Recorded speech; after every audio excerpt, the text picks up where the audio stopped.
देखो दोस्तों, ऐसा मानना है कि शेयर मार्केट से 99% लोग नुकसान करके ही जाते हैं, बट म्यूचुअल फंड से 70% आदमी भी नुकसान करके जाते हैं। ये आप मान लीजिए, वही नुकसान करके जाते हैं जो कि टिप के चक्कर में आते हैं, और खास करके जो अपने चक्षु को नहीं खोलते हैं, ज़्यादा स्मार्ट बनने की कोशिश करते हैं।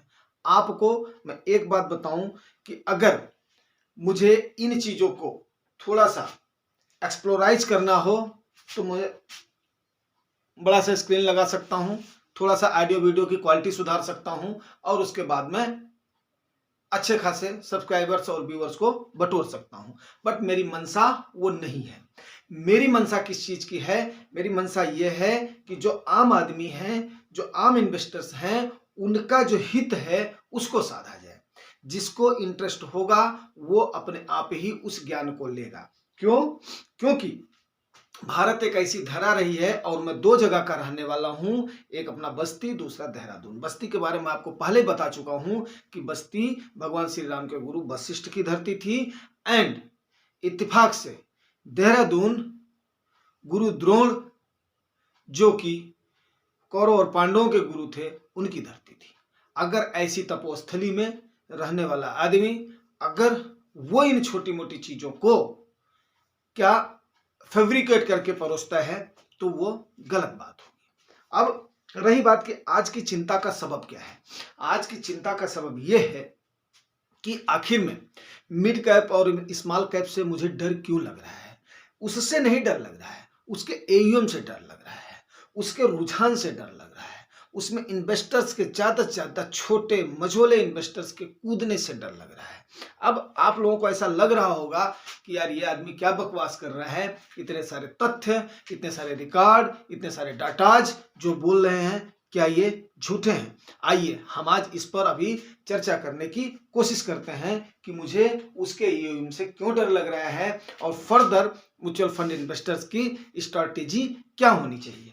सबसे पहली चीज आपको एक बात बता दूं कि इक्विटी ओरिएंटेड म्यूचुअल फंड्स में इन्वेस्टर्स का रुझान आजकल बढ़ा है। इसमें कोई भी संदेह नहीं है कि इक्विटी की तरफ 2020 के बाद में कई सारे रिटेल इन्वेस्टर्स का और एचएनआई का रुझान बढ़ा है। डेप्ट की तरफ से रुझान कम हुआ है। अगला है जनवरी रिकॉर्ड पोर्टफोलियो 88%।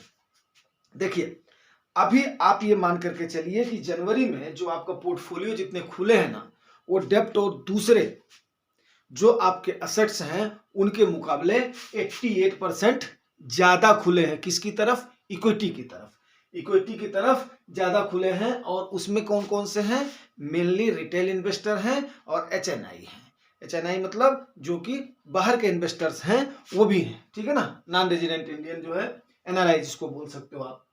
इंस्टीट्यूशनल इन्वेस्टर्स का आज भी रुझान किधर है? सबसे बड़ा ये पॉइंट ध्यान दीजिए, इंस्टीट्यूशनल जो भी इन्वेस्टर्स हैं, चाहे वो एफआईआईज हैं, चाहे वो डीआईआईज हैं, उनका रुझान आज की तरफ किसकी तरफ है? डेप्ट की तरफ है। मेरी चिंता का सबसे बड़ा कारण यही है कि क्या कोई बड़ा खेल होने वाला है, और अगर ये खेल होता है तो एक अपॉर्चुनिटी बन करके आएगा। जैसा कि मैंने आपको बताया हुआ है, किसी ने भी अगर वेल्थ बनाई है तो कब बनाई है? बेयरिश मार्केट में बनाई है। हम भी इंतजार कर रहे हैं कि कब बेयरिश मार्केट आए। क्यों? क्योंकि हमारे कई सारे व्यूअर्स ने, उम्मीद करता हूं जो ज़्यादा थोड़े से लंबे समय से इन्वेस्ट कर रहे होंगे, उन्होंने अपना प्रॉफिट बुक कर लिया होगा, या उन्होंने एज के मुताबिक अपना इक्विटी का लार्ज कैप और मिड कैप का पोर्शन बनाया होगा। लेकिन वो इन्वेस्टर्स जो कि सुनी सुनाई बात में, या दिखी दिखाई बात में, या ये रैली 2 साल की, 1 साल की देखने के बाद में, मार्च 2023 के बाद में अगर वो आए हैं, तो उनके लिए चिंता का कारण थोड़ा सा है, जो माथे पर मेरे परेशानी की लकीरें डाल रहा है।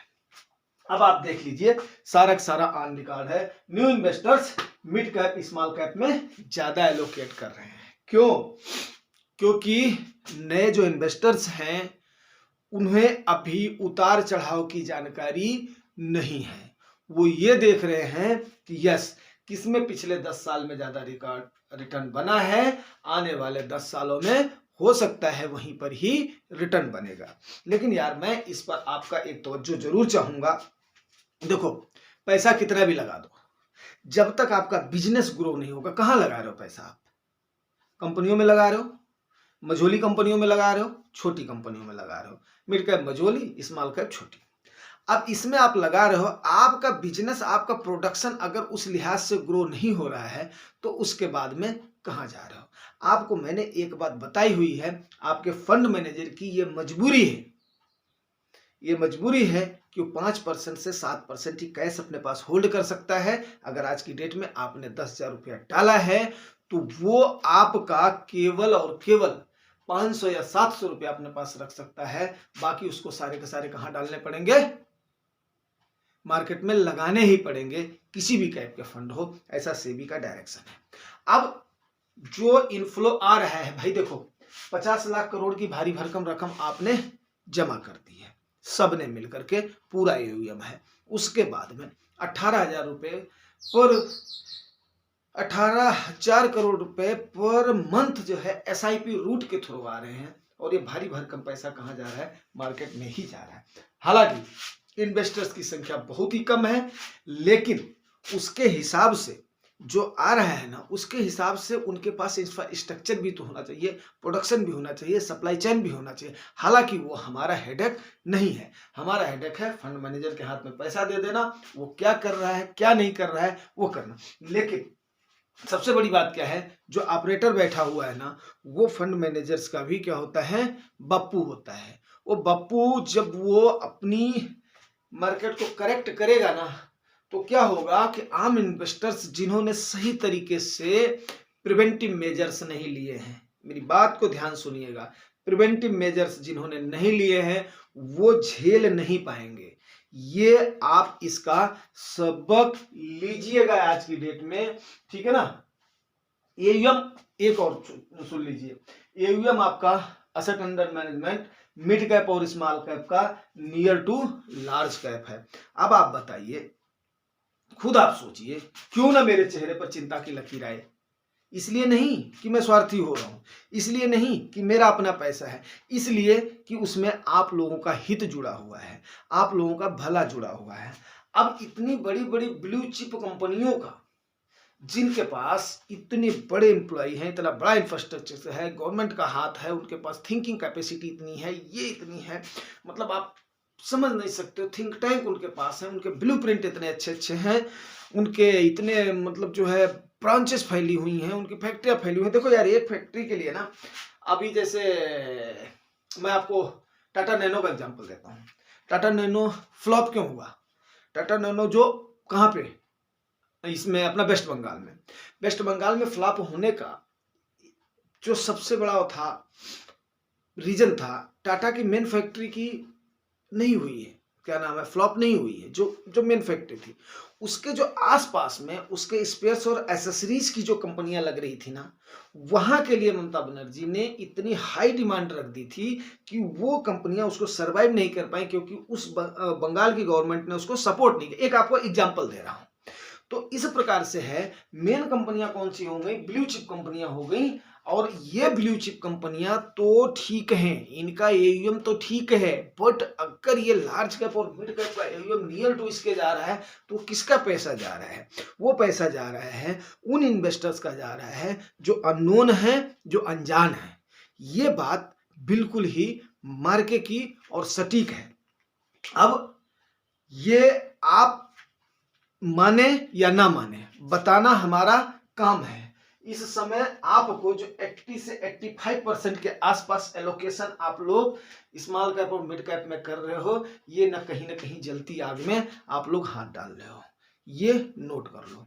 आप करो, लेकिन जो आपको बताया गया है फार्मूला 100 - H, मैं फिर वही वो बात जरूर दोहराऊंगा, ये आपका इक्विटी का पोर्शन होना चाहिए, और इसी रेशियो में ही आपका लार्ज कैप, मिड कैप और स्मॉल का एज के मुताबिक ही होना चाहिए। अगर आप ये नहीं कर रहे हो मेरे दोस्त, तो बाद में नहीं बोलना कि आपको बताया नहीं है।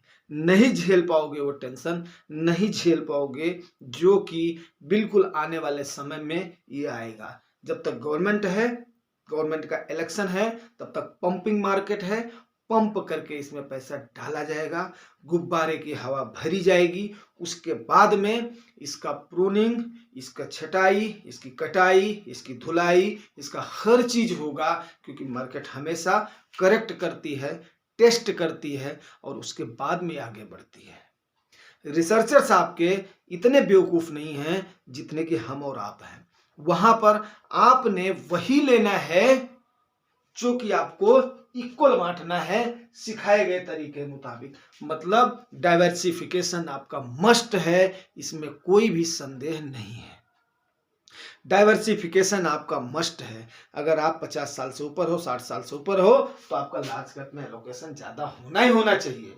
अगर आप 40 से 50 साल के हो, मिड कैप में आपका एलोकेशन होना ही होना चाहिए। अगर आप 25 से लेकर के 35 साल के हो, स्मॉल कैप में ज्यादा एलोकेशन है। कोई टेंशन नहीं है, क्योंकि आपके पास मेहनत करने की क्षमता है, आपके गोल अभी दूर हैं। ये बातें मैंने आपको बार बार बतानी है। ये है मेरी चिंता का कारण। मैं स्मॉल कैप और मिड कैप के एयूएम से मैं डर रहा हूं, उसमें इन्वेस्टमेंट से नहीं डर रहा हूं। कहीं क्या हमारे दोस्तों ने सेफ्टी प्रिकॉशंस लिए हैं, प्रिवेंटिव मेजर्स लिए हैं? अगर लिए हैं तो चिंता वाली कोई बात नहीं। नहीं लिए हैं तो अभी भी दूसरा सेक्टर और थीमेटिक फंड का टेस्ट जरूर कीजिए, लेकिन 5% 10% से आपका एलोकेशन ज्यादा नहीं होना चाहिए, क्योंकि आने वाले समय में अभी कई सारे जरूरतें हैं। हो सकता है महंगाई और ज्यादा करे, हो सकता है कई सारी परिस्थितियां हों, तो उन चीजों को सोचना है। उसी को वो बोलते हैं अनुभव, उसी को बोलते हैं थीसिस, उसी को बोलते हैं रिसर्च। उम्मीद करता हूं दोस्तों जानकारी आपको समझ में आई होगी। अगर जानकारी समझ में आई है, अच्छी लगी है, तो बहुत लोगों को इसको शेयर करें, ताकि बहुत लोगों का भला हो सके और उनके पैसे डूबे ना। मेन बात क्या है, उनके पैसे डूबे ना और वो मार्केट में सस्टेन करें, यहाँ से प्रॉफिट लेकर के जाएं, ना कि घाटा करके जाएं और जिंदगी में कभी ना आए। ये जिम्मेदारी किसकी है? आपकी है। उन्हें जागरूक करना और उन्हें बताना कि भाई मेरे ऐसा करो, तब जाकर के आपका प्रॉफिट मिलेगा, आपका उद्धार होगा। बहुत सारे लोग यहाँ से गंवा करके जाते हैं, आप उनमें से नहीं बनना, आप कमा करके आपने जाना है। थैंक यू दोस्तों, थैंक यू।